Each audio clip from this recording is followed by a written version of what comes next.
How many of you are aspiring entrepreneurs and startup founders here? With a show of hands, please. Oh wow, lovely. That's a huge number. Okay, I hope I'm able to inspire you today. When you hit rock bottom, the only place to go is up. But the journey from rock bottom to the surface is extremely challenging. It's tremendously exhausting. And it's nerve-wracking. I am Chetali Chadha and I'm a beauty content creator and startup founder. And I've hit rock bottom several times in my life, including leaving a high-paying corporate job to start again from scratch to follow my passion. And today I'm here to share my journey with you from passion to profits. Because I believe if I can do it, you can do it too. Let me take you back 15 years when I'm driving on a warm Monday morning to my office.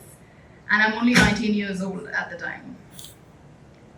And I'm driving my second-hand Maruti 800, blue in color, I still remember. Fond memories of that car. The AC of that car, by the way, never worked. It was always kept in the boot. And I'm sweating profusely, I'm in a hurry, I'm not speeding, but I'm definitely driving fast. And in the haste, I actually jump a red light while it's still on yellow. And I'm stopped by the traffic cops on the side. I was challaned a few $100. I paid the challan and I drove off. I felt a sense of weakness in my knees and I couldn't drive further. I parked on the left-hand side of the next flyover and I cried like a baby. I was only 19 years old. I was trying to get a hold of myself.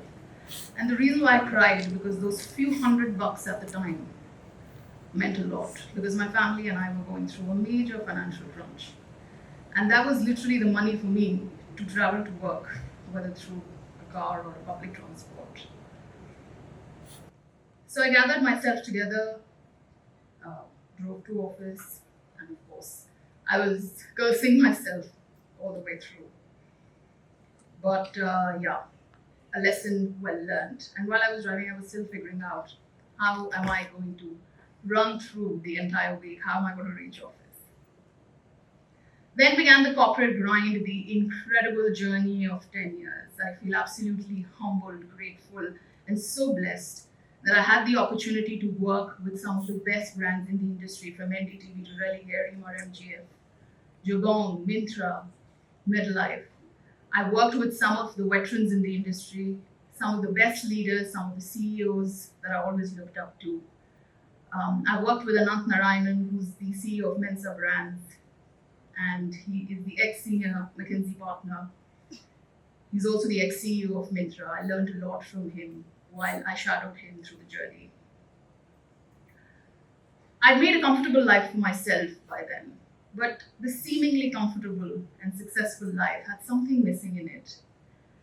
And I'd harbored a belief deep down in my heart that I'm meant for something bigger. And it was always endorsed by every senior leader, every stalwart I met. They always told me your abilities, your skill set, your personality is made for something so much more bigger. And I believe in manifestation quite a lot. I think this journey that I've lived is really a result of manifestation.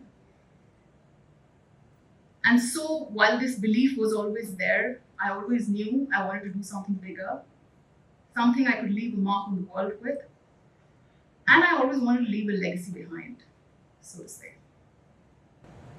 It took me a year to make up my mind, and while I did that, I really juggled and worked hard with 3 or 4 hours of sleep. I wore my heart on my sleeve and I worked the corporate job, and I also tried to settle in a profession which was very new at the time, back in 2019, which is content creation. The journey was rather tough because I was burning the candle on both ends. By the end of the year, I was able to transition successfully into being an entrepreneur. But let me tell you, the prospects were still not very viable because, I was just starting out. At the time, I barely knew how to even create a video on YouTube. Today, after spending a decade in the corporate world, and 5 years of entrepreneurship.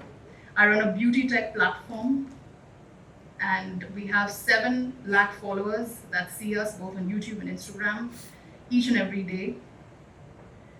I have shot 500 long form videos and over 1400 short form videos. I have had the incredible opportunity to work with over 30 top Indian and international brands in the field of cosmetic, skincare formulations, and hair care across, I would say, some of the top brands in the industry.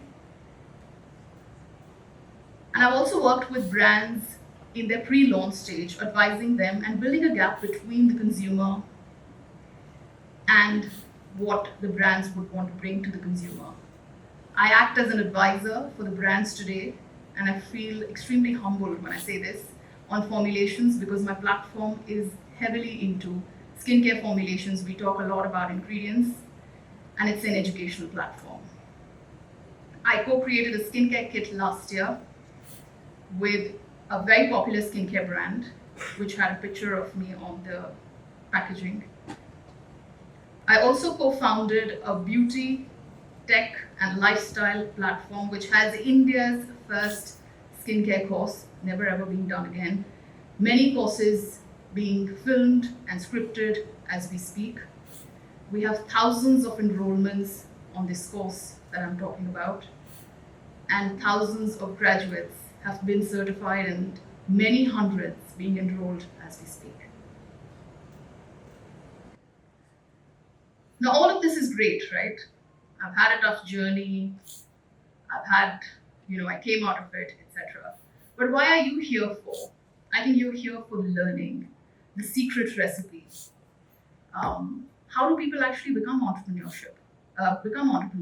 How is this transition from being in the corporate world to being an entrepreneur? Is it seamless? Not at all. Is it financially viable? Many a times no. Why did I take a decade? Because I had to support my family.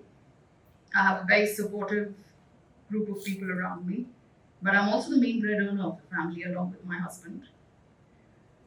So of course, I had to keep all of those things in mind. Now I'm going to tell you how to reach and how to transition for all of you all who are aspiring entrepreneurs and startup founders. Of course, there are several setbacks, by the way, that no one talks about. There are a lot of failures to be a startup founder. I founded 2 ventures before this. Both of them successful, not really. The previous ones, semi-successful. One of it did not work. But did I stop taking the plunge? Not really. That will not stop me. Now, what is the combination of things, the key ingredients that you need? I say 8 visible ingredients and 2 invisible, or so to say, something that no one speaks about. Let us talk about the 8 key pillars first to be a successful entrepreneur or to transition or to reach here. The first thing that I always say is to have a plan. Now, I entered the workforce really early, and to be very honest with you, I did not have an option. I was thrown into the workforce in a way. Having said that, I'm extremely grateful and I feel blessed. But it's really important to have a plan. Now I'm here, I have to make the most of it. When I say have a plan, I mean it's really, really important to do everything it takes if you want to be an entrepreneur 10 years down the line. So have a plan. Network. Learn as much as you can. If you are someone who wants to be an early starter, you have the money to fund yourself, do that, but burn the candle on both ends. My personal journey, I feel, is something which I've learned from, to not completely jump into entrepreneurship, be in the workforce, be financially stable while you're still experimenting. Now, there are 5 really important things that you can learn being in the corporate world, in a job. The first thing, of course, is time management, because there are so many things you'll be juggling at the same time. You'll be given like a 10 or 100 tasks at the same time, and you have to juggle all of those together. Time management as an entrepreneur is really, really important. I'm here today, I go back, I film a set of videos, even though it's weekend, but I have priorities, I have campaigns running. We have 10 campaigns running at the same time because we work with different brands. I have a team who's setting up for me while I'm speaking here. So we fly back and then we film, and then that's how we move forward. So time management is really important. You have to learn to plan, and your corporate job, my friend, is going to make you learn that very, very efficiently. Adaptability. Now this is really important because as an entrepreneur, there are a lot of curveballs that will be thrown at you. Suddenly one fine day, your editor, in my profession for example, falls sick. Who's the editor? The standby editor then? Me. I have had the liberty after 5 years to have a team for myself. I used to be doing everything from cleaning my office to editing my videos to filming my own videos. Adaptability is really important. I did not have the funds at the time to have a team, but today I do. But when I did not, that's the area I have to adapt and move forward. Your corporate job is going to teach you that and make you very efficient in adapting to new situations every day. The third thing that I wasn't too great at, to be honest, but I really, really hope all of you all are, is networking. If you're in a corporate job and you can make contacts, I worked in various different industries, so I can have as many contacts as I want. It's really important to network. Really, really important to know who's sitting behind the desk of an admin or a coordinator, the CEO's office, the marketing, tech. You never know what business do you end up doing at the end of it. The fourth thing, and again very important as an entrepreneur, is to learn problem solving. Your corporate job is going to teach you that. Learn all of this while you're working, right? Because it's going to help you be a successful business person. Problem solving, again, really important. Every day you have different problems at your workplace, and that's what you're going to learn how to solve them quickly and move forward. And the fifth and the most important thing, which I think I was very good at, I didn't know till the time I became an entrepreneur, was sales and marketing. To build a relationship with the people that you're working with. Now, this is one thing which a lot of us are not, innately blessed with. But this is something you can always learn on a corporate job. You'll have ample and plenty of opportunities to do a lot of sales and marketing. Trust me, even if you're not in the same profession or in the same category in your office. Now, out of the 8 pillars, the first one was to have a plan. The second is uniqueness. There are so many content creators today, some incredible ones. When I entered the entrepreneurship world, when I entered content creation, I was already quite late. What is my uniqueness? What was it that made me grow from 100 followers to 700K, 7 lakh followers in a matter of 4 years? The USP or the uniqueness was to figure out the gap in the market. I saw that there are a lot of skin influencers, but there's no one who's talking about ingredients, no one who's talking about formulations, no one who's educating the audience. And that's where I came in, and that's what I did. Because this is an area of my expertise, this is what I loved, and this is what I always wanted to do. So find that uniqueness, that USP of yours that you can bring to the table as an entrepreneur. The third and the most important thing, which I spoke about earlier as well, is to have B2B partnerships. Have a good relationship with your clients. Who are my clients? All of the different brands that I work with, all the beauty brands in the industry, Indian, international. I speak to a lot of founders on a day-to-day basis. Till date, I don't have a manager because I don't feel the need to have a wall between me and my client, me and the co-founder. I want them to be able to call me 12 at night and have a conversation with me. That's the kind of relationship I want to build with my clients. The fourth one would be business learnings. Now, it's really important to have business learnings and not repeat them. So if you're making a mistake, make sure that you don't repeat the mistake. The fifth would be ethics and trust. It's really important. For us, it was always subscriber first. We always wanted the subscribers to not feel cheated, to always feel first. There's no collaboration that goes on board which is not authenticated. We do a 3 to 4 week trial period for every skincare product. Have practices that are ethical. And lastly, actually there are 2 more, but I'm quickly going to wrap it up. Raise the bar.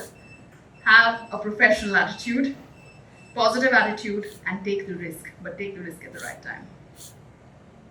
Is my time up? Or can I speak a little bit more? Right. I think that's all I wanted to say, but there's a quote that I have for you all that I truly believe in, and it's by Christine D. Larson, and I have it written here. Believe in yourself and all that you are.